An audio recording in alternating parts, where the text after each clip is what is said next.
everybody, my name is Monor and welcome back to Page Turners, which is our diverse book club for teens and young adults. Today we're going to be discussing the book The Ones We're Meant to Find by Joan.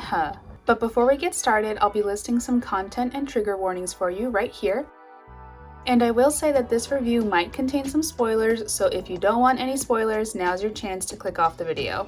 Okay, let's get into it. The Ones We're Meant to Find focuses on our two main characters, C and Casey, who are sisters. So we start off with C, or Celia as she is sometimes referred to as, who is trapped on an island and she has been for the past 3 years. And she's separated from her sister and she's been trying to find a way off the island for those past 3 years, but unfortunately to no avail. Casey, on the other hand, lives in an eco-city and is trying to figure out what happened to her sister. This book is classified as sci-fi, which I was not expecting when I first picked it up, so it was definitely a surprise. Essentially in this book, Earth is basically inhabitable because of the increase of ecological disasters that have happened on the planet due to climate change. We end up learning that Casey is pretty much like a science prodigy and she's super smart, and she's also very introverted,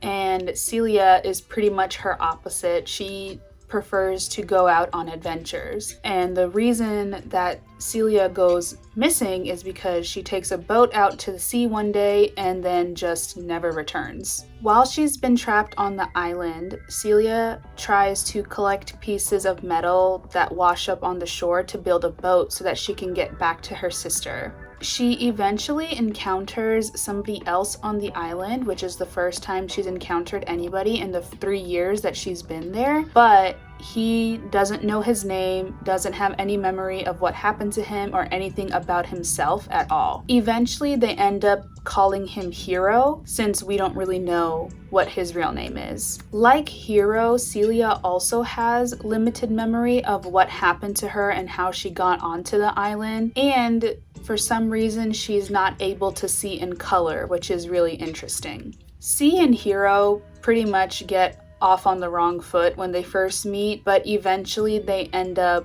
working things out and try to get off the island together. Meanwhile, we see Casey trying to figure out what happened to Celia. She ends up working with a boy named Actinium, who Celia knew, to figure out and retrace Celia's last steps before she went missing. At this point, Casey's just trying to figure out and see if Celia's even still alive. So we flip back and forth between the two sisters' points of view until we hit a very big plot twist. And when I say we hit a plot twist, I say we hit a plot twist. It was something I did not expect to happen. It totally caught me off guard. But once that plot twist was revealed, everything kind of made sense, and I'm not gonna spoil it, so you'll have to check this one out to see what that plot twist is. I personally sometimes have a hard time reading sci-fi because it's hard for me to imagine all the semantics of the world building that the author does, but despite that, I do still love the sci-fi genre. And what was also really cool about this book was that it was pretty much devoid of romance. We